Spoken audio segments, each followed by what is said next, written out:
పరిశుద్ధ గ్రంథంలో దానియేలు గ్రంథము 12వ అధ్యాయము యొక్క దిన భాగాన్ని మనం చూస్తూ వచ్చినట్లయితే, ఆ కాలమందు నీ జనుల పక్షము నిలిచినట్టి మహా అధిపత్యకు మిఖాయేలు వచ్చును. మిఖాయేలు దూతలంతటిలో కూడా ప్రధానమైనటువంటి దూత. ఆ దూత వచ్చును. అప్పుడు నీ జనులు రాజ్యముగా కూడిన కాలం మొదలుకొని ఈ కాలం వరకు ఎన్నటికీ కలుగునంత ఆపద కలుగుతుందంట. ఎప్పుడు కలగనంత ఆపద ఈ యొక్క కూడిన కాలం మొదలుకొని ఈ కాలము నుండి ఆ కాలం వరకు అంటున్నాడు. ఇక్కడ గమనించినట్లయితే రాజ్యముగా కూడిన కాలం మొదలుకొని అంటే ఈ యొక్క మహా ఆపద అంటే భూలోకానికి కలగబోయే పెద్ద ఆపద అది. అటువంటి ఆపద సంభవించినప్పుడు మరి గ్రంథమందు ఎవరైతే మరి దాఖలైనటువంటి వారు ఉన్నారో, అంటే తమ పేరు నమోదు చేసుకున్న వారు ఉన్నారో, వారు మాత్రమే ఏం చేయబడతారు? తప్పించుకుంటారు. ఎవరి పేరైతే గ్రంథమందు రాయబడలేదో అట్టి వారంతా కూడా ఈ ఆపదలో చిక్కుకుంటారు. అంటే ఏ పేరైతే గ్రంథమందు లిఖితము కాలేదో, జీవ గ్రంథమందు తమ పేరు లేని వారు ఏమవుతారు? తప్పక ఆపదలో చిక్కుకొని తమ జీవితాలని పాడు చేసుకుంటారు. చాలా మందికి దేవుడంటే, దేవుడు ఏర్పరిచిన జీవ గ్రంథం అంటే, దేవుని రాజ్యం అంటే నిర్లక్ష్యం ఎక్కువైపోయింది. దేవుని కార్యాలన్నా, దేవుని ఆలోచనలన్నా, దేవుని తలంపులన్నా నిర్లక్ష్యం చేసేస్తూ ఉంటాం. చాలా ఈజీగా తీసేస్తుంటాం. దేవుని యొక్క ఆలోచనను పక్కన పెడతాం. దేవుని గురించి అవగాహన లేని వారికి ఉంటాం. దేవుని చిత్తాన్ని గుర్తెరగం. దేవుని రాజ్యం యొక్క ఔన్నత్యం తెలుసుకోము. దేవుని యొక్క ప్రణాళిక తెలుసుకోము.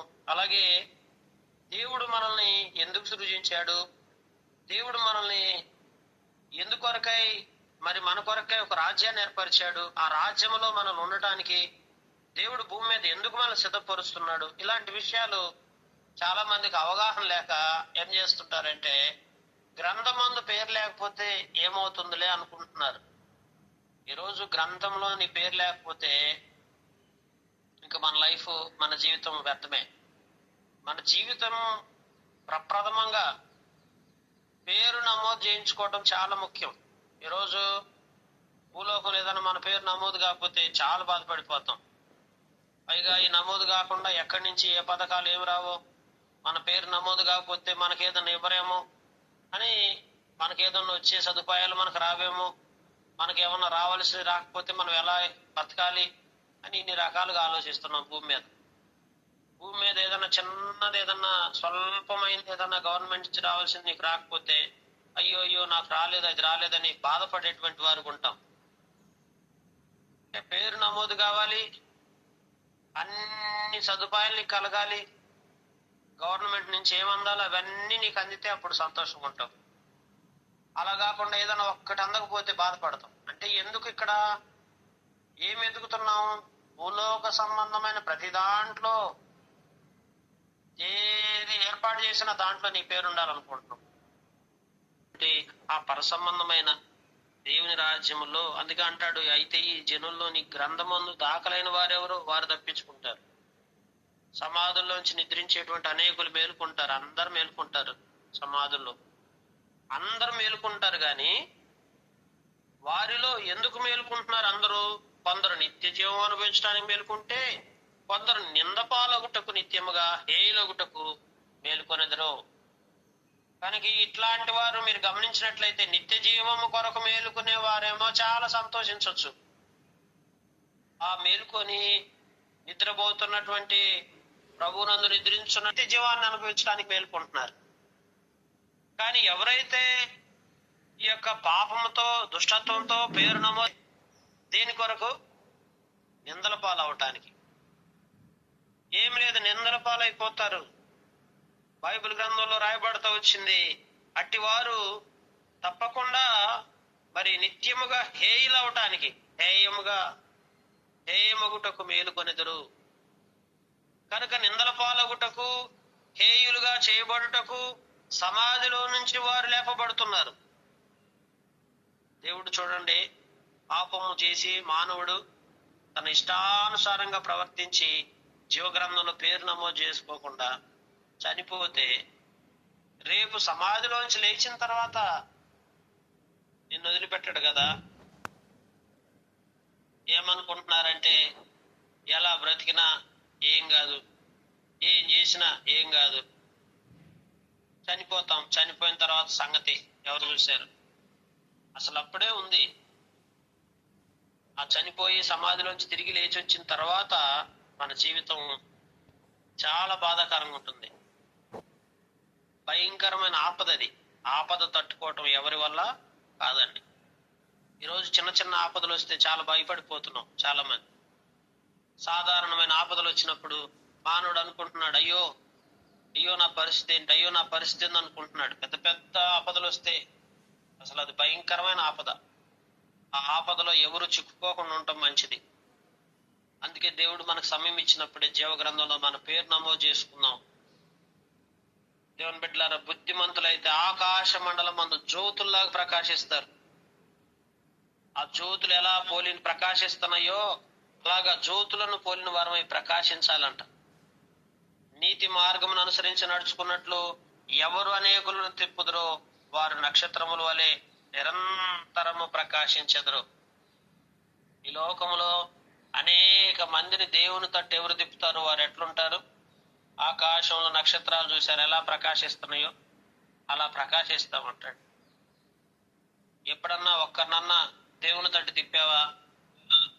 నీ యొక్క మాటల ద్వారా, నీ యొక్క ప్రవర్తన ద్వారా?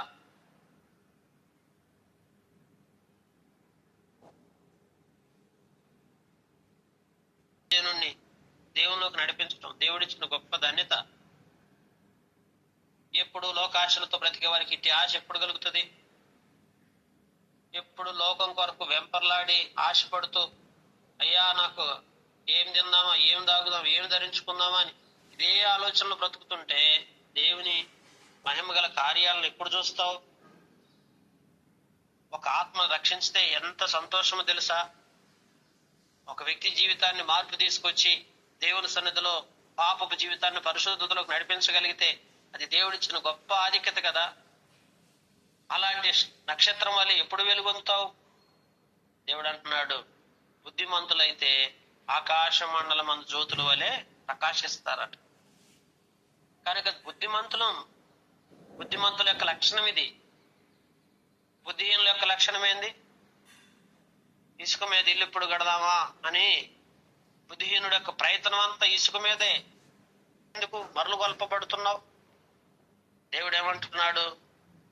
ఒక బుద్ధిమంతుడుగా ఆత్మీయతను కాపాడుకుంటూ పరిశుద్ధ జీవితాన్ని కలిగి పాపమును విసర్జించి, చెడుతనాన్ని విసర్జించి, లోకాశలను విసర్జించి దేవుని కొరకు సజీవ సాక్షిగా నువ్వు బ్రతికి అనేక మందిని దేవుని తట్టు తిప్పాల్సింది నువ్వు.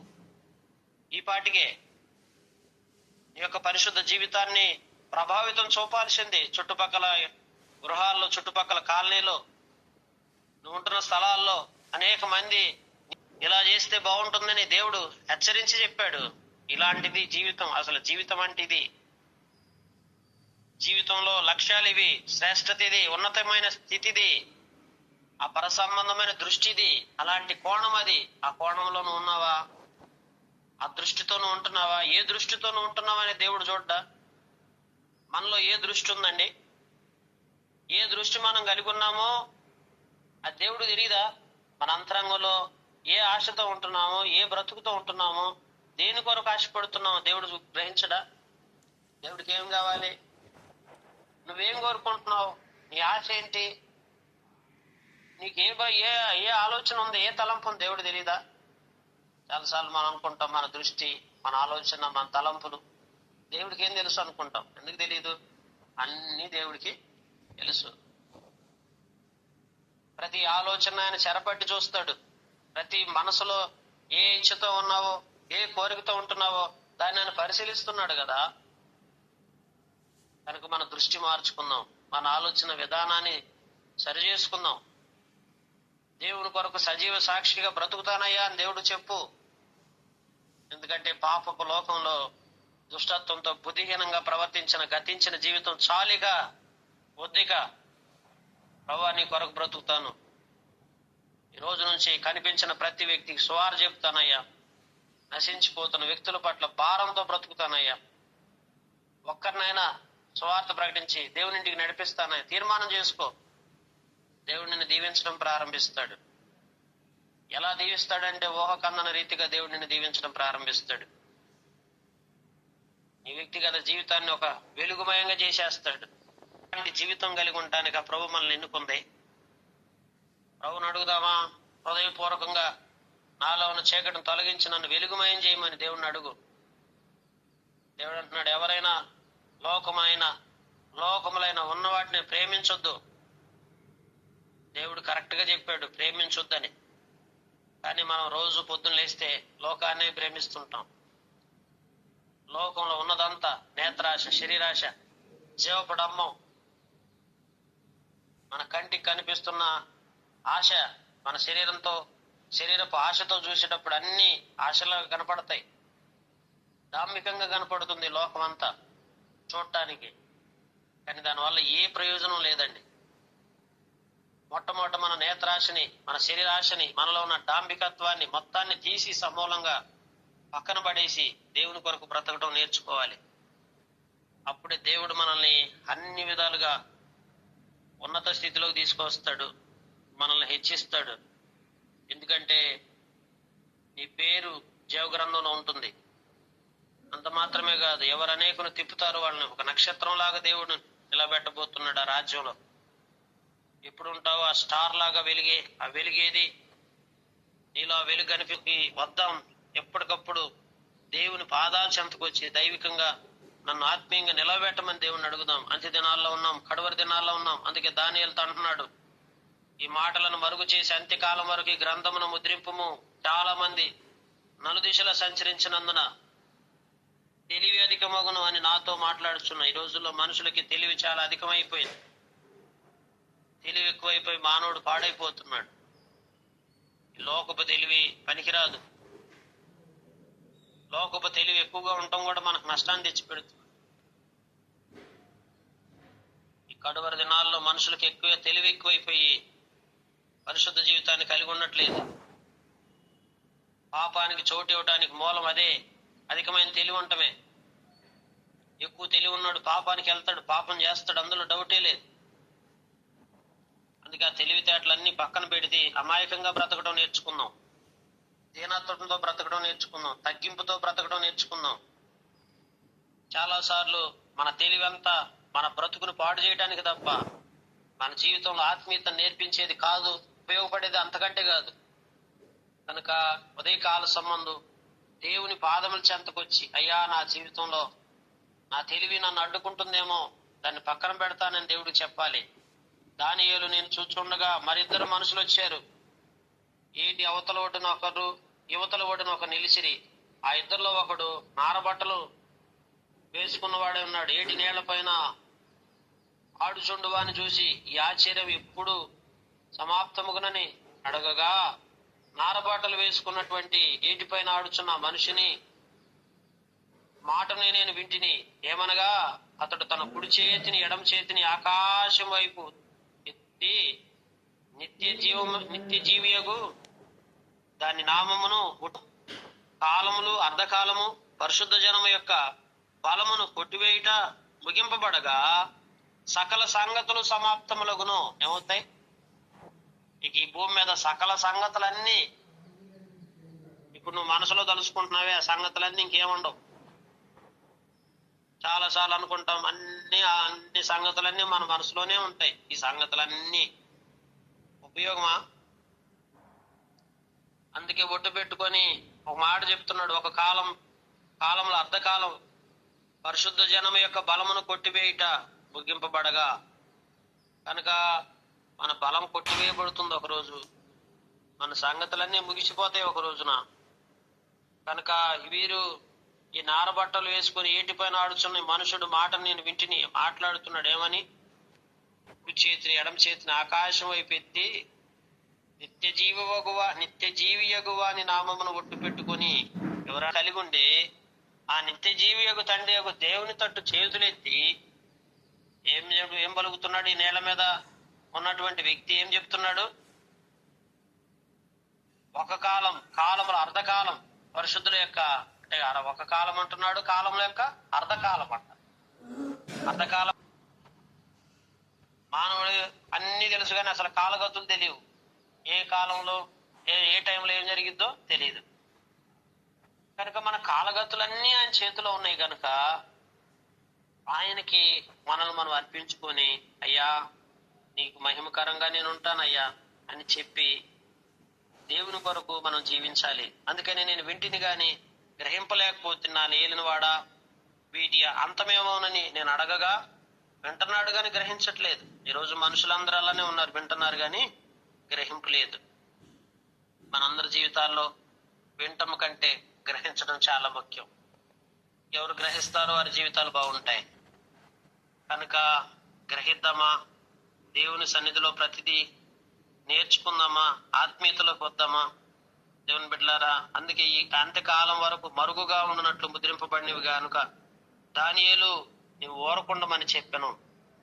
దానికి అన్ని మరుగుగా ఉన్నాయి. అంత్యకాలం వరకు అనేకులు తమను హేయమైన దాన్ని నిలుపుపెట్టుటకు 1290 దినములకును 1335 దినములు తాడుకొని కనిపెట్టుకుని వాడు ధన్యుడు.